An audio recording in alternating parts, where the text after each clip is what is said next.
지도상에서 본 한국은 매우 불안해 보입니다. 우크라이나 사태를 본 일본 방송. 현재 우크라 사태를 보는 동북아의 시선은 남 이야기가 아니라는 의견이 모이고 있습니다.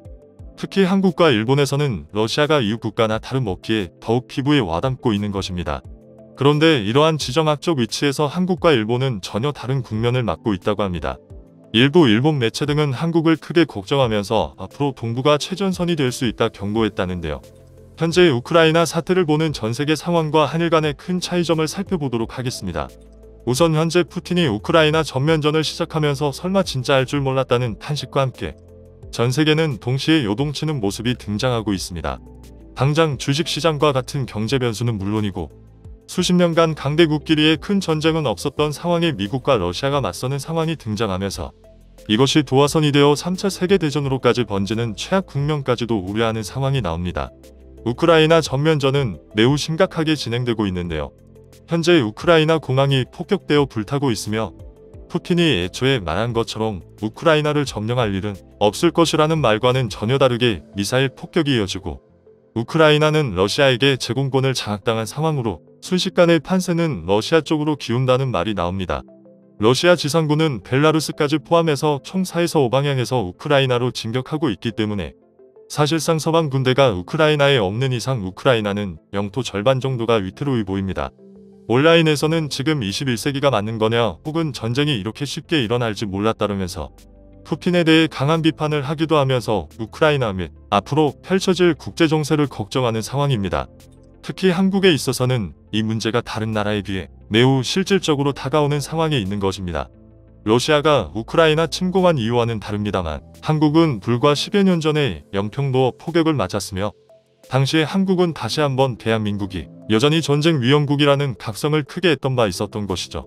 물론 그때는 북한이 수백 발의 포탄으로 끝났고 1.2차 도발을 1시간 내에 끝나는 수준이었습니다만 북한은 푸틴 이상의 독재체제의 공산당이 지배하는 구조이므로 러시아보다 더 심각한 것입니다.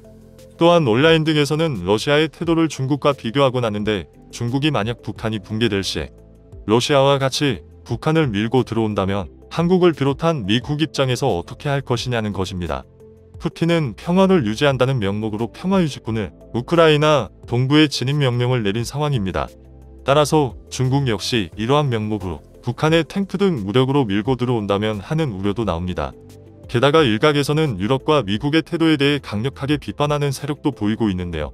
미국과 유럽은 당장 러시아의 주요 기업과 인사들, 서시아에 대한 자산 동결을 일제히 한 상황인데 과연 이것이 도움이 되냐는 의견이 쇄도하면서 미국이 못 지켜준다는 의견이 나오고 있는 것입니다.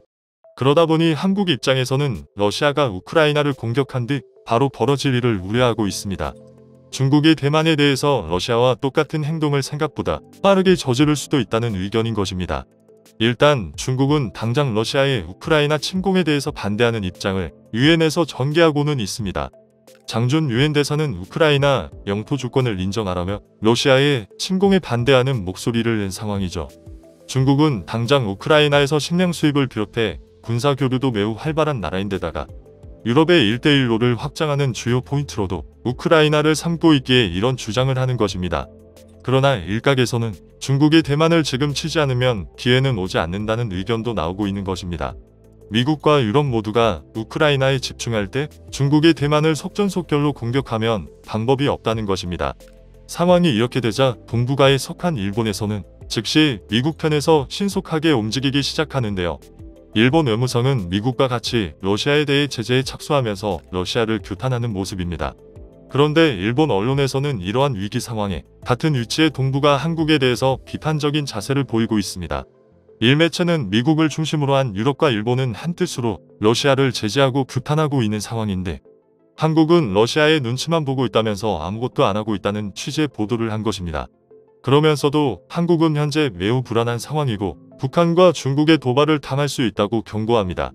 일본은 앞서 논의된 연평도 포격이 일어났을 때에도 한국군이 의외로 약하다라면서 비판을 가했고 마치 한국도 동시에 북한을 쳐야 하지 않냐며 전쟁이 일어나길 바라는 제스처를 취한 바 있습니다. 실제 한국 전쟁은 일본이 가장 바라는 것 중 하나이므로 내심 이번 러시아 사태가 일어나는 동시에 북한이 한국에 도발을 하거나 연평도와 같이 국지전 수준의 뭔가가 일어나길 바라고 있을 수 있습니다. 그런데 이러한 상황에 한국의 현재 포지션을 드러내는 지도 한 장이 주목을 받고 있습니다. 바로 한국의 지정학적 위치를 나타내주는 지도로 한국은 동북아에서 외롭게 파란색으로 표시되었습니다. 다름 아니라 붉은색은 사회주의 혹은 공산주의를 나타내는 진영으로 한국과는 구분되어 있고, 동북아에서 매우 작은 면적의 한국이 푸른색으로 칠해져 있음을 나타내는 지도라는 것입니다. 일본은 이러한 상황에 따라 한국은 중국 혹은 북한에 의해 한국의 침공 가능성을 논하고 있는 모습인 것입니다. 일본에서는 가장 위험한 것은 한국 혹은 동북아의 최전선이라고 한국을 표현합니다. 따라서 러시아가 움직임에 따라 중국과 북한이 뜻밖의 한국을 공격할 수 있다는 것입니다.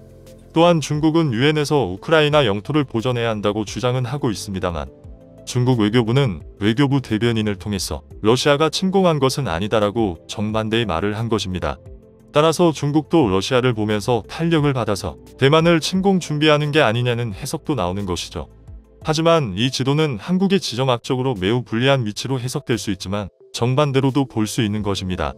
우선 한국은 한미 간의 60년간의 동맹이기 때문에 우크라이나와는 근본적으로 다르다는 것을 보여줍니다. 가장 중요한 이유로 한국은 미군이 주둔 중이기에 한국에 대한 공격은 미국에 대한 공격이기도 하죠. 게다가 한국은 미국의 요구와 더불어 자체적으로 매해 화력을 놀라울 정도로 무장하고 있는 상황입니다. 우크라이나는 이제서야 서방의 무기가 조금씩 지원되지만 한국은 무기를 수십조 원대로 수출할 정도로 발전했고, 한국 자체를 요새화하고 있으며 독침 전략으로 전쟁 억지력을 가장 강하게 가지고 있는 국가입니다. 주변국이 한국을 공격하면 자신들은 반신불수 정도 되는 각오를 해야 할 정도로 화력이 막강하다는 것입니다. 이런 나라와 전쟁하는 것은 누구라도 반대하기 때문에 한국을 공격하는 것은 우크라이나와 비교 불가인 것이죠. 또한 부차적으로 미국과 가장 큰 교역 국가 중 하나로 한국은 미국의 국익과 직결되어 있습니다. 미국이 수출입을 많이 하는 탑5에 한국은 항상 자리하고 있는 데다가 최근 첨단 사업 등 관계는 미국에 있어 한국이 침공당한다는 것은 미국이 가장 꺼려하는 국익을 침해당하는 것과 마찬가지입니다. 따라서 미국은 동북아에서는 절대 도발이 일어나서는 안 된다고 눈에 불을 켜고 있습니다. 미 국무부 대변인은 러시아 사태 직후에 아시아 지역에 F-35를 추가 파견하는 모습을 보이면서 아시아 태평양 지역을 주시하고 있다라며 중국과 북한의 도발 징후를 관찰하고 있습니다. 또한 일본에서 지적한 가장 가능성이 높다는 중국이 곧바로 대만을 침공하는 것도 매우 어렵습니다. 미국도 우크라이나와 대만을 보는 시각은 무게 자체가 다르다는 게 외교가의 지배적인 의견인데요. 미국 국방부에서는 이미 대만을 가라앉지 않는 항공모함이라고 선언할 정도로 중요하게 생각하며, 대만은 미국의 9번째 교역국일 정도로 규모가 크고 첨단 제품 동맹도 한국처럼 중요한 상황인 것입니다. 또한 결정적으로 중국이 대만을 공격하고 이것을 미국이 그냥 방치했을 때 그 다음이 문제가 되는데, 대만이 중국에 점령하는 과정에서 중국은 엄청난 인명피해와 경제적 타격을 받는 것은 물론이거니와 한국은 곧바로 핵무장을 하게 되므로 이것은 중국은 물론 북한이 가장 꺼려하게 되는 시나리오라는 것입니다. 오히려 외교가에서는 이번 러시아 도발로 인해서 가장 곤란을 겪는 것은 바로 일본이라고 지적합니다. 왜냐하면 일본은 러시아와 영토 분쟁이 있는 국가로 러시아는 일본을 항상 벼르고 있는 상황이기도 합니다. 푸틴이 현재 이성일름 발언으로 전쟁에서 방해하는 국가는 지도상에서 사라지게 하겠다고 했는데, 이러한 경고는 러시아가 일본의 진작부터 해온 경고로 일본이 가장 정치 외교 리스크가 크다는 것입니다.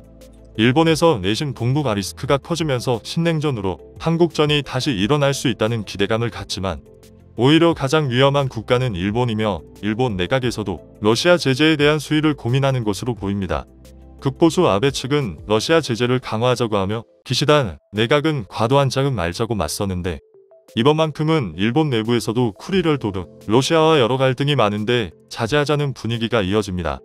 또한 러시아는 최근 사도 광산 문제에 있어서도 한국 편을 들면서 일본의 군국주의에 추mak한 만행을 거론했습니다. 따라서 러시아야말로 일본의 심기가 불편하며 중국이나 북한은 한국에 쉽게 덤빌 만한 상황이 아닌 것이죠.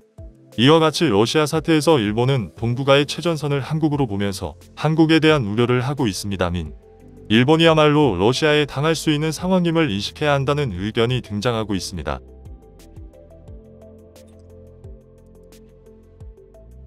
다음은 관객들의 댓글입니다.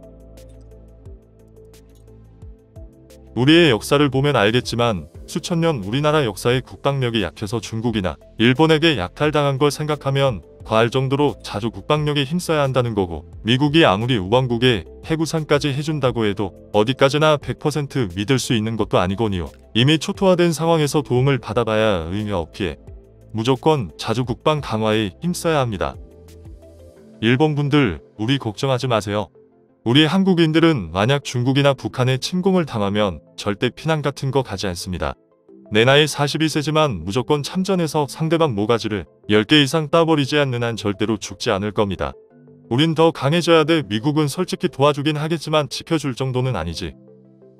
우리 땅은 우리가 지켜야 합니다. 어느 국가든 믿어서는 안 될 것이며 우리 스스로가 국력을 키워 강대국으로 만들어가야만 합니다. 다른 국가를 믿다간 우리 스스로가 무너지기 쉬운 방향으로 가게 될 것입니다. 국방에 힘이 있어야 국민 또한 강해지는 것입니다. 그러기 위해선 많은 인재들을 키워 연구개발을 할 수 있도록 밀어주어야 강성국으로 발전해 가는 것을 볼 수 있을 것입니다. 국방비를 더 늘리고 신무기 개발하는데 더 적극적으로 해야 한다고 생각합니다. 이제는 나라 부채가 중요한 것이 아니라 강해지는 게 중요한 것 같습니다. 그리고 대선 토론 때 일본과 같은 생각으로 선제 타격을 얘기하신 분이 있는데 절대 그 사람은 찍지 않겠습니다. 정말 유능한 지도자 뽑아야 합니다. 우크라이나 사태에 대해 물어보니 엉뚱한 답하는 어떤 후보자를 보니 너무 한심하고 답답합니다. 정말 선거 잘해야 합니다. 향후 수십 년이 어떻게 될 것인가 선거에 달렸습니다. 중요한 건 대한제국도 미국과 조미수 조약을 체결한 바 있다는 점인, 미국은 일본과 저울질하면서 일본을 선택했었던 바가 있음. 미국하고 친하게 지내야 하고 동맹이 강화되면 좋은 것은 팩트인데 결국 자주 국방을 할 능력을 갖추기는 해야 한, 우리가 스스로 피 흘릴 각오가 없는데 왜 미국한테 대신 피 흘려달라고 한, 우리가 우리 자리를 지켜야 미국이 돕든가 말든가 하는 거임.